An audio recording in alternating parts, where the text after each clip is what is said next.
తెలుగు రాష్ట్రాల్లో కంటిన్యూ వర్షాలు పడుతున్నాయి కదండి, అందుకనే డ్రాగన్ ఫ్రూట్ ఎంతగా పూస్తుందో చూడండి. డ్రాగన్ ఫ్రూట్ ఎప్పుడైనా ఈ కాలంలోనే పువ్వు కానీ పూత కానీ కాయ కానీ వస్తుందండి. ఒక్కటి గుర్తుపెట్టుకోండి, ఎండలు కొడితే డ్రాగన్ అనేది పండదు. ఎండాకాలం పూర్తయిన తర్వాత తొలకరి వర్షాలు పడ్డ వెంటనే మన దగ్గర పూత కాయ రావడం జరిగింది. మళ్ళీ గ్యాప్ వచ్చేసి 10 రోజులు 15 రోజులు విపరీతమైన ఎండలు వచ్చాయి కదా, ఆ గ్యాప్లో పూత పింద కాయ మొత్తం రాలిపోయాయండి. డ్రాగన్ ఫ్రూట్ సాగు చేయాలనుకుంటున్న వాళ్ళు తప్పకుండా ఈ విషయం తెలుసుకోండి. కంటిన్యూగా ఇప్పుడు వారం నుంచి క్లౌడీ వెదరే ఉంటుంది. సో అందుకే విపరీతంగా బడ్స్ వస్తున్నాయండి. పైన పించింగ్ చేశాం కదా, అంటే ప్రూనింగ్ చేశాం కదా, ప్రూనింగ్ దగ్గర రావాల్సిన 2-3 కొమ్మల దగ్గర కూడా డైరెక్ట్గా 2-3 కాయలు 2-3 ఫ్లవర్సే వస్తున్నాయి చూడండి. ఎందుకంటే వెదర్ అనేది చాలా ఇంపార్టెంట్ అండి.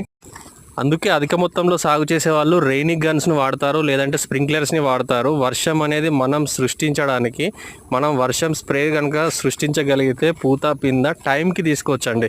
ఇప్పుడు వర్షాలు లేట్ అయ్యాయి కదా, ఇప్పుడు 1 మంత్ డిలే అయింది. ఒకవేళ ఇలా డిలే కావద్దు అని అనుకుంటే మనమే స్ప్రింక్లర్స్ పెట్టుకుంటే అది ఆల్రెడీ వర్షం పడుతుందన్న ఫీలింగ్లో ఉండిపోతుంది మొక్క, కాబట్టి కాయ స్టార్ట్ అయిపోతుందండి. దీనికి ఎలాంటి పురుగు అటాక్ కాదు, ఒక లద్దె పురుగు అటాక్ అవుతుంది. చూడండి ఏ విధంగా కట్ చేసిందో. దానికి మాత్రం స్ప్రే చేసుకోవాలి. Please subscribe.